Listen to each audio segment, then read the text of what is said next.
At the family reunion, my sister said, "You're wearing that? Looks like a donation bag."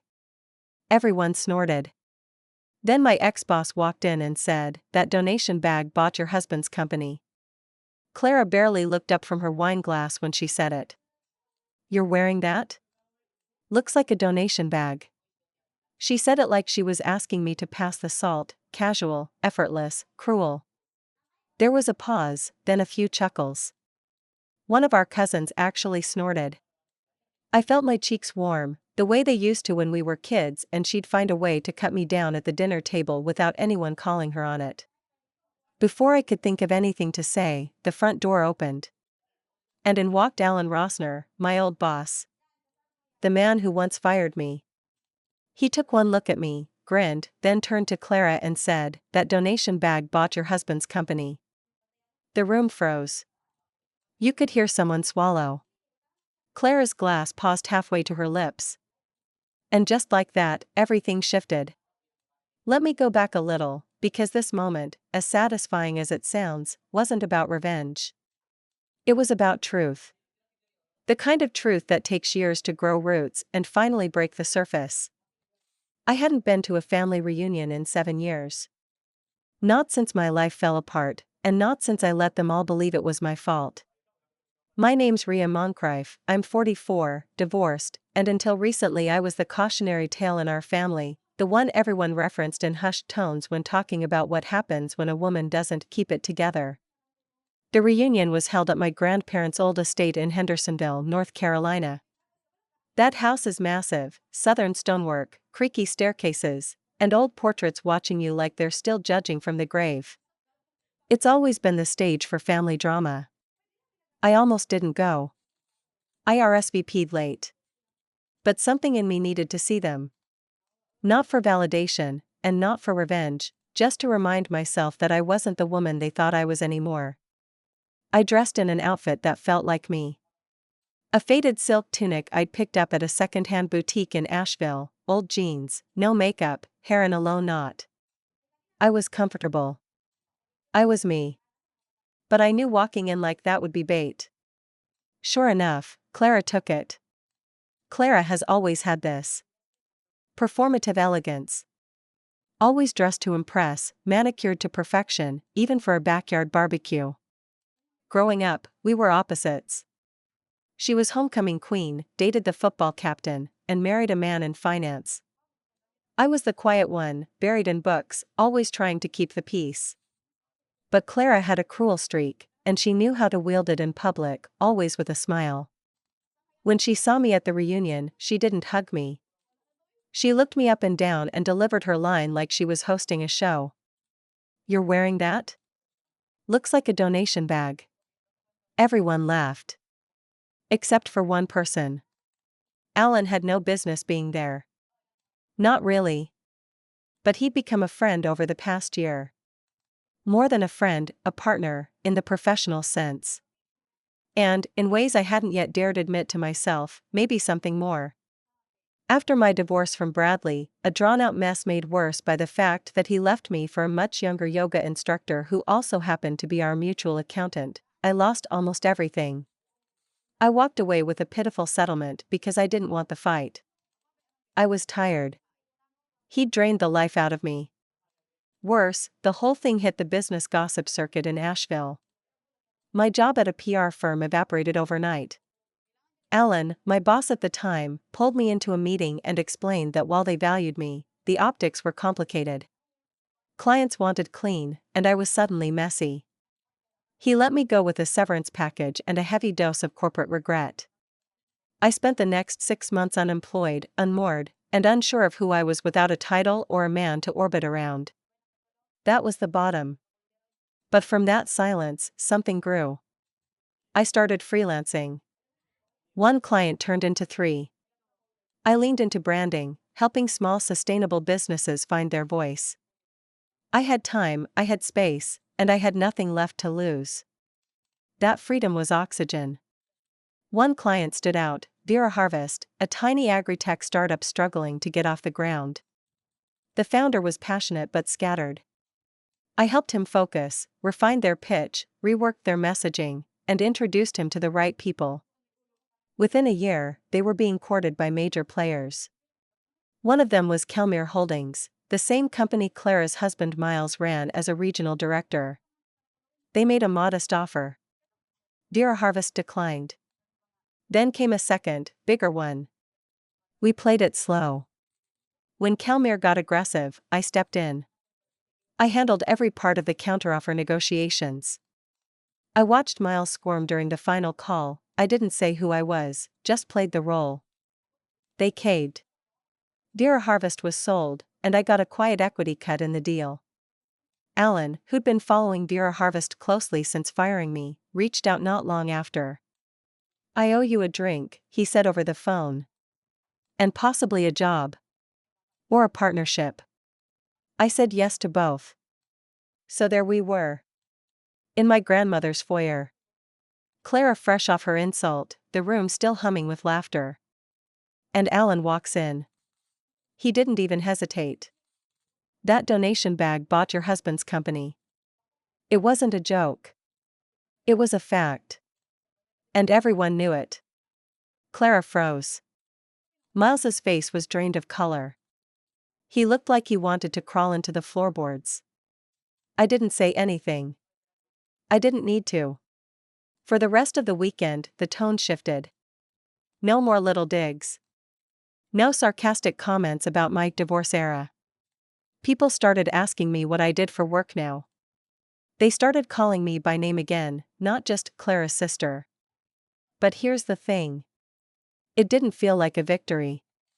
It felt hollow. Because the respect they were showing me now wasn't based on who I was. It was based on who I'd beaten. I'd only become worthy in their eyes once I'd embarrassed someone else.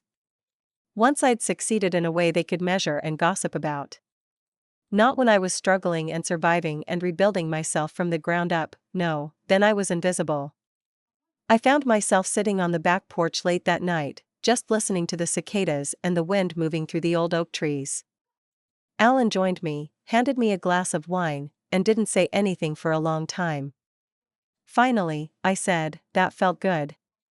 But it didn't feel right." He nodded. "Because you're not them."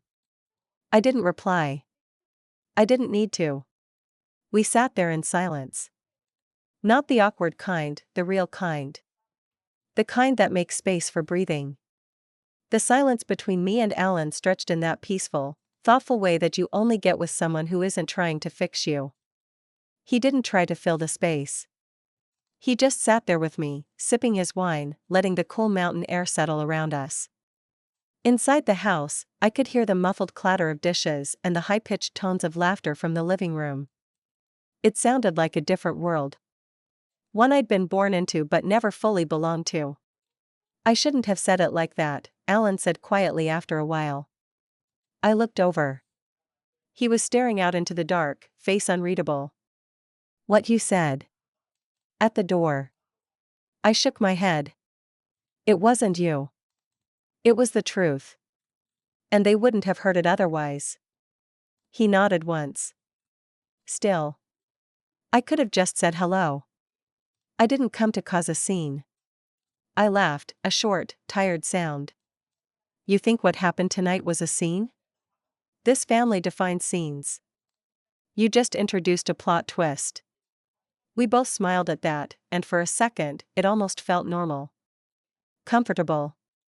But something inside me was still off-kilter. Like I'd stepped out of my old story but hadn't figured out what the new one was yet. The thing is, I hadn't realized how much I was still carrying. The weight of being the lesser sister. The divorced one. The failed one. And now suddenly I was the impressive one, the quiet success story, the woman with a surprise ending. But I hadn't changed for them. I'd changed for me. That's what made it all so strange. Later that night, after Alan left to head back to the bed and breakfast where he was staying, I went upstairs to the guest room and lay in bed staring at the ceiling fan, which had a faint tick-tick-tick rhythm that made it impossible to sleep. I could hear footsteps in the hallway. Doors closing, the old wood floors creaking under weight. And then, a soft knock on my door. It opened without waiting. Of course. Still awake? It was Clara. I sat up. Yeah. She hovered in the doorway, arms folded over her silk robe. She looked less perfect now, mascara smudged, hair slightly deflated, like the evening had taken the wind out of her sails. She paused. I didn't know you were coming. You would have planned a better insult? I asked, and immediately regretted it. Old reflex. But Clara didn't snap back. She just blinked. I wasn't trying to be cruel, she said finally, and I raised an eyebrow. She sighed. Okay. Maybe I was. I don't know. You show up like nothing happened, like you're above it all. I'm not above anything, Clara. She hesitated. That surprised her. I didn't come here to prove something. I came here because I was tired of hiding. A beat. She looked at the floor. You really bought his company? She asked, voice lower now. I helped acquire it, I said. I didn't do it to get at you. I know, she said quickly. Then, after a pause, but it still hit like a punch.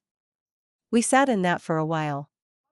And something occurred to me. Clara wasn't angry because she'd been embarrassed. She was angry because the narrative had shifted, and she hadn't been the one to shift it. For the first time, she wasn't the sun in the family solar system. She left without saying goodnight. The next morning, I woke up early and went for a walk through the gardens. The place hadn't changed, same gravel paths, same rose bushes my grandmother used to prune in silence while listening to talk radio through a transistor clipped to her belt. I used to follow her around, mimicking her gait, watching her cut dead heads off flowers with a kind of meditative coldness. Judith, my mother, was already outside, sitting at the wrought iron table under the arbor, nursing a mug of coffee and wearing her usual pressed blouse and silent disapproval. You're up early, she said, without looking at me. Couldn't sleep, I replied, taking the seat across from her. There was a long pause. I heard what happened last night, she said finally. I didn't answer. She looked at me, and for the first time in years, there was no edge in her gaze. Just something. Searching. You built something, she said. That's clear. Is that your way of saying congratulations? I asked, not unkindly. Her mouth twitched. It's my way of saying I misjudged you. That stopped me cold. I thought when Bradley left. Well, I assumed you'd fall apart. I did. She looked away, embarrassed. But not in the way I imagined. You didn't come home. You didn't lean on anyone. You just disappeared. I had to, I said, my voice quiet. I needed to figure out who I was without someone telling me. She nodded slowly. I never knew how to talk to you. Not the way I did with Clara. That's because I wasn't trying to win. That landed. She looked at her coffee. I think I wanted too much for you, she said finally. And then when you didn't live the life I imagined, I didn't know how to support you. It wasn't an apology. But it was close. For Judith, it was practically an emotional confession. I didn't forgive her on the spot. That's not how real healing works. But I let the words settle. Like rain on dry soil, no flowers yet, but maybe something could grow.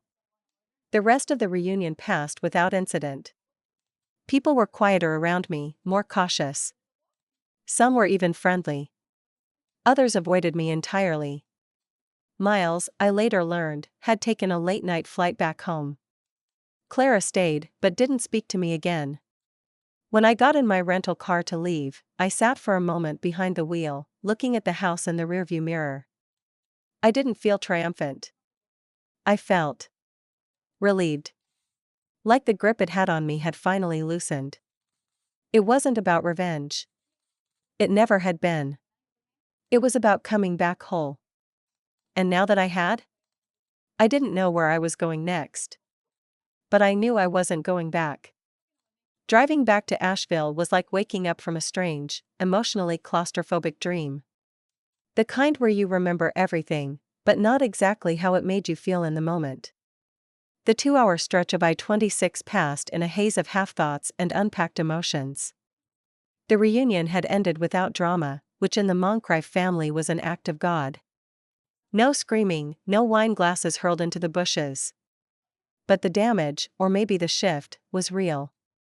I could feel it sitting in my chest like a paperweight. My apartment smelled like lavender and dust when I walked in, the kind of scent you forget belongs to you until you come back from somewhere you never quite belonged. I dropped my bag by the door, kicked off my shoes, and just stood there. No one was waiting. No one was texting to ask if I made it home safe. And I was okay with that. Mostly. I made tea. Not because I wanted it, but because I needed the small ceremony of it. Boil. Steep. Pour. Sit. I curled up in the corner of the couch and stared at my bookshelf like it might answer some question I hadn't asked yet. A notification pinged on my phone. Alan, let me know you made it back okay. Also, great work this weekend, whether you see it that way or not. I stared at the message longer than I needed to. Alan wasn't one to overshare. His messages were like him, measured, practical, but thoughtful in a quiet, steady kind of way. I typed out, me, home safe. Thanks for being there. That couldn't have been easy for you, either. Then I deleted it. Rewrote, me, home. You were right, it didn't feel like revenge. Just clarity. Thank you. That one I sent. He didn't respond right away, and that was fine. I wasn't texting for a conversation. I was just grounding myself again. The next few days passed like I was walking underwater. I met with clients. I sat in meetings. I even hosted a brand workshop at the Foundry Hotel, one of those polished boutique places with exposed brick walls and just the right amount of Edison bulbs. From the outside, I looked fine. Maybe even better than fine. Polished. Poised.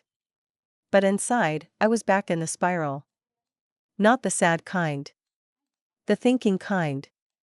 The kind where your brain tries to piece together what everything meant now that the story has changed. Because it had.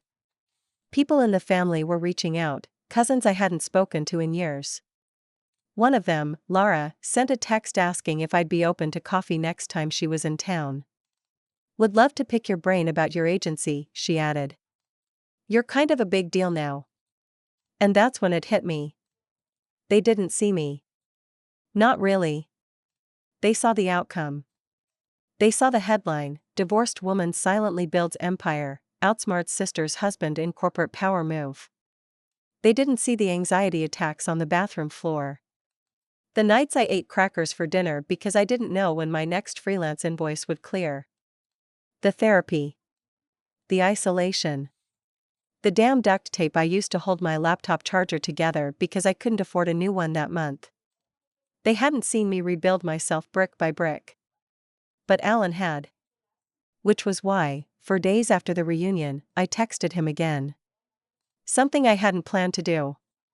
Me, want to grab a drink tonight? No business talk. Just actual human talk. He replied within 2 minutes. Alan, God, yes. I'm at the Grove Park patio at 6 if you're free. I threw on a sweater, ran a comb through my hair, and drove without thinking too hard about it. I wasn't dressing to impress. I wasn't angling for anything. I just wanted to talk to someone who didn't need me to perform a version of myself for them. The Grove Park Inn was classic Asheville, historic, old money feel with just enough charm not to feel pretentious.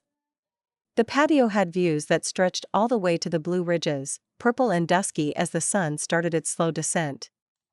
Alan was already there, drink in hand, relaxed in a way that made me instantly exhale. You look lighter, he said when I sat down. Do I? I asked. He gave me that look, the one that wasn't pity or admiration, just honest curiosity. Yeah. Less like you're bracing for impact. I took a sip of my drink. I think I'm tired of the impact. He nodded. We sat in a comfortable quiet for a bit, just watching the horizon bleed into shades of lavender and steel. Then he said, "Can I ask you something a little personal?" I nodded.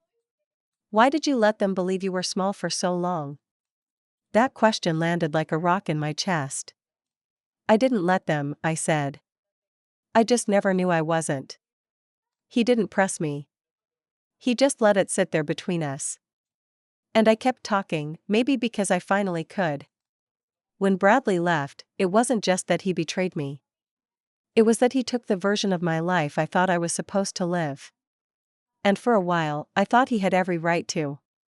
I thought that maybe if I'd been better, smarter, less difficult, more supportive, whatever the hell that means, he wouldn't have left. That I failed at keeping a man, so I must have failed at being worth anything. Alan leaned forward slightly, elbows on his knees, listening. Not blinking. But then, I continued, I lost my job. Not because I was bad at it, because I wasn't convenient anymore. I was messy. Embarrassing. I stopped being an asset and became a story they didn't want to explain. "Rhea," he said, but I shook my head. "I'm not angry. Not really. I think what I'm feeling now is confused. Everyone's suddenly looking at me like I became someone. But I've been this someone for years. No one looked when I was building it. They just look now because I made them uncomfortable."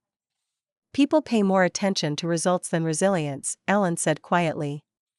That made me look at him. He added, "But I saw both." It was the simplest thing anyone had said to me in years. And I didn't know what to do with it. So I just breathed. We sat there until the sky went black, and I realized I wasn't tired, not really. I was just raw. And maybe, finally, ready to admit that I'd outgrown the story they'd written for me. The morning after that drink with Alan, I woke up different. Not in a dramatic, life-altering way, but in that small, internal shift you feel when something has finally clicked into place. For the first time in a long time, I wasn't trying to prove anything. Not to my family, not to my ex-husband, and not even to myself. I was just living. Fully. On purpose. But the story wasn't done with me yet. A week later, an email landed in my inbox. The subject line made me laugh. Family business opportunity, Moncrief consulting proposal. It was from Miles. Yes. That Miles. Apparently, Kelmere Holdings had botched a rebrand attempt after the Vera Harvest acquisition. Their new division, the one he'd been promoted to manage, had received poor feedback from both internal staff and investors. PR morale was slipping, sustainability claims were under fire, and their leadership wanted to outsource consulting.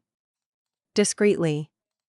In his email, Miles wrote, "I understand you've transitioned into high-level consulting and have experience with both brand rescue and investor narrative. Clara mentioned your success recently, and I think there may be alignment here. Would love to set up a conversation." He didn't acknowledge the reunion. Or Alan. Or what had happened in the foyer. But Clara mentioned your success? That part made me smirk. I left the email unanswered for 3 days. Not because I was petty. But because I could. Then I scheduled the meeting. Not with Miles directly, with Kelmere's executive board liaison. I knew how these things worked. If I took this job, I wasn't doing it for him. I was doing it for the story. The bigger one. The one where the woman everyone overlooked becomes the expert they can't move forward without. When I walked into the glass-walled boardroom in Charlotte, the receptionist looked at me, looked down at my name, and asked, "You're Rhea Moncrief?" I just smiled. Last I checked. They offered coffee. I declined. 10 minutes later, the meeting started. Miles was there, seated across from me. Face neutral, but twitchy at the edges. He hadn't expected me to show up in person. I could see it in his eyes, the mild panic of someone realizing the person they underestimated is now sitting across the table holding the pen. I kept my voice even, my tone firm but pleasant. I walked through a presentation that Alan and I had built just days earlier. We laid out everything: the current perception crisis, the internal cultural collapse, the lack of authentic sustainability messaging, the financial risk of continuing with the current strategy. The board asked questions. I answered every one calmly, directly, without once looking at Miles for approval. When they asked about implementation, I said something I had never said before. We'll take the contract under 3 conditions. There was a shift in the room. Someone adjusted their chair. First, full creative control over narrative and design. Second, direct access to investor calls. Third, I paused for effect. All executive communications will bypass Miles. They'll come to me directly. Silence. I could see Miles flinch, a blink, barely visible, but unmistakable. The chairwoman leaned forward. And if those terms are met? You'll have a complete turnaround plan in 90 days. With measurable ROI. Or we walk. They asked for 24 hours to review. I stood, shook hands, and walked out. Calm. Controlled. In the elevator, I finally exhaled. Alan called me 10 minutes after I hit the parking deck. How'd it go? I gave them terms. Did Miles implode? Not visibly. He laughed. You're getting good at this. I'm not getting good, I said. I've always been good. They're just finally paying attention. A week later, they signed the contract. 3 days after that, Miles formally stepped down from his division, citing personal priorities. Clara posted a filtered photo of a yoga retreat with a quote about releasing what no longer serves you. The next family function was a small one, a birthday barbecue for my Aunt Susan. I wasn't going to go, but Alan suggested I stop in.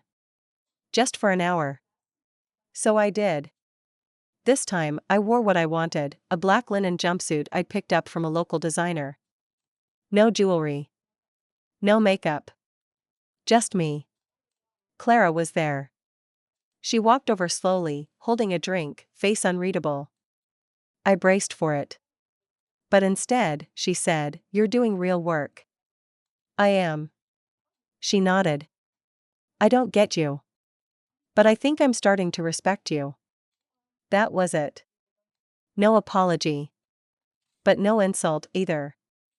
It was the closest thing to peace Clara was capable of offering. I took it. Across the yard, Judith was talking to someone I didn't recognize. When I passed by, she turned and said, "This is my daughter, Ria. She runs a strategy firm. Did the Vera Harvest deal, if you can believe it." If I can believe it? But I didn't correct her. I just smiled and shook the stranger's hand. Because I could believe it. Revenge doesn't always come in thunder and fire. Sometimes, it looks like being exactly who they never expected you to be, in plain sight. Sometimes, it sounds like your name is said with respect instead of reluctance. Sometimes, it feels like walking through the front door of your own story and realizing you finally own the house. And the best part? No one saw it coming.